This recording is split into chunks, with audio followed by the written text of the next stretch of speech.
सपा अध्यक्ष और पूर्व मुख्यमंत्री अखिलेश यादव ने कहा कि मानवतावाद का धर्म राष्ट्रवाद से बड़ा है। प्रख्यात कवि आर.एन. टैगोर भी कहा करते थे कि राष्ट्रवाद को मानवता पर हावी नहीं होने देना चाहिए। संसाधनों में सभी की न्यायपूर्ण भागीदारी और मानवता को ध्यान में रखकर ही समाजवादी पार्टी जातीय जनगणना की मांग कर रही है। इसलिए पिछड़े वर्ग के लोग भाजपा की किसी भी साजिश में ना फंसे। उन्होंने कहा कि विपक्षी समावेशी गठबंधन इंडिया को पीडीए यानी कि पिछड़े, दलित और अल्पसंख्यक ही सहारा देंगे। इंडिया से एनडीए के नेता घबरा गए हैं। अखिलेश सोमवार को इंदिरा गांधी प्रतिष्ठान में पिछड़े वर्ग के महापुरुषों के विचारों की प्रासंगिकता पर आयोजित सम्मेलन में अपनी बात रख रहे थे।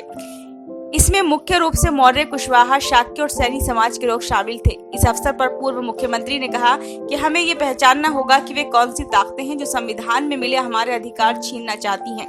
उन्होंने स्वामी प्रसाद मौर्य पर जूता फेंकने की घटना पर कहा कि पता नहीं भाजपा उनसे इतना क्यों घबराती है। इस घटना में शामिल युवक की जो हालत हुई वह जरूर समाजवादी एम्बुलेंस से ले जाया गया होगा।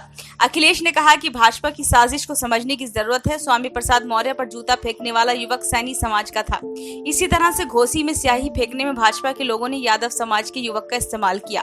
कन्नौज में एक मुस्लिम व्यक्ति को फुसलाकर घटना करवा दी। साजिश का अंदाजा इससे लगा सकते हैं कि जिनके ऊपर स्याही फेंकी गई वो आधा घंटे में कपड़े बदलकर पुणे प्रचार के लिए आ गए। उन्होंने कहा कि भाजपा के लोग जान चुके हैं कि वर्ष 2022 के चुनाव में उन्होंने जो धोखा दिया उसका जनता 2024 में हिसाब चुकाएगी। उन्होंने कहा कि बहुजन समाज आज भाजपा के धोखे को अच्छी तरह से समझ रहा है।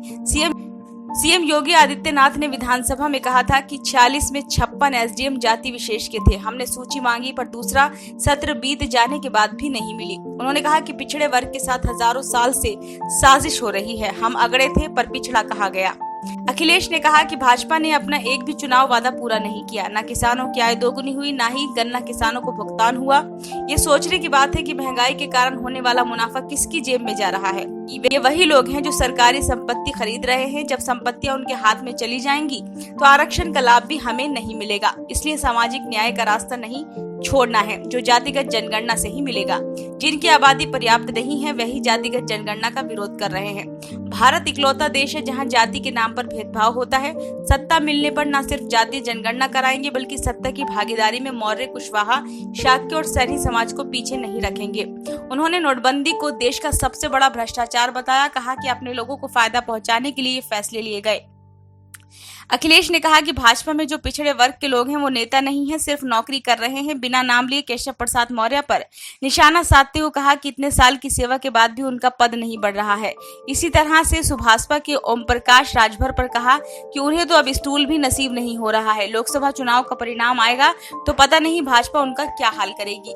प्रधानमंत्री लाल किले से भारत को विकसित देश बनाने की बात कहते हैं। अगर हमारा देश भगवान बुद्ध का रास्ता अपना ले तो उसे विकसित देश बनने से कोई नहीं रोक पाएगा। चीन और जापान में भगवान बुद्ध की विचारधारा के चलते ही खुशहाली है। हालांकि ये बात भी है कि कुछ जगह पर उतना लोकतंत्र नहीं है जितना हमारे देश में है। सपा के राष्ट्रीय महासचिव और पूर्व मंत्री स्वामी प्रसाद मौर्य ने कहा कि डबल इंजन सरकार दलितों, पिछड़ों और वंचितों के भरोसे का कत्लेआम कर रही है। सार्वजनिक उपक्रम बेचकर आरक्षण को खत्म किया जा रहा है। पहले की सरकारें निजी उपक्रमों का राष्ट्रीयकरण करती थी, ये सरकार उल्टी गंगा बहा रही है। उन्होंने मौर्य, कुशवाहा, शाक्य और सैनी समाज का आह्वान किया कि धर्म की आड़ में हो रही इस साजिश को पहचाने।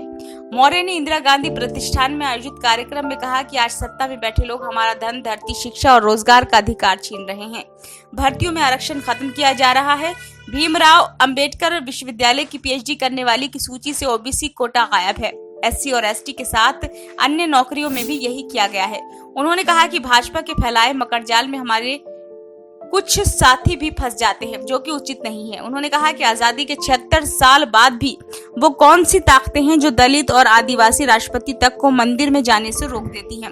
उन्होंने कहा कि धर्म के ठेकेदार हमारे साथ जानवर से भी बदतर सलूक करते हैं।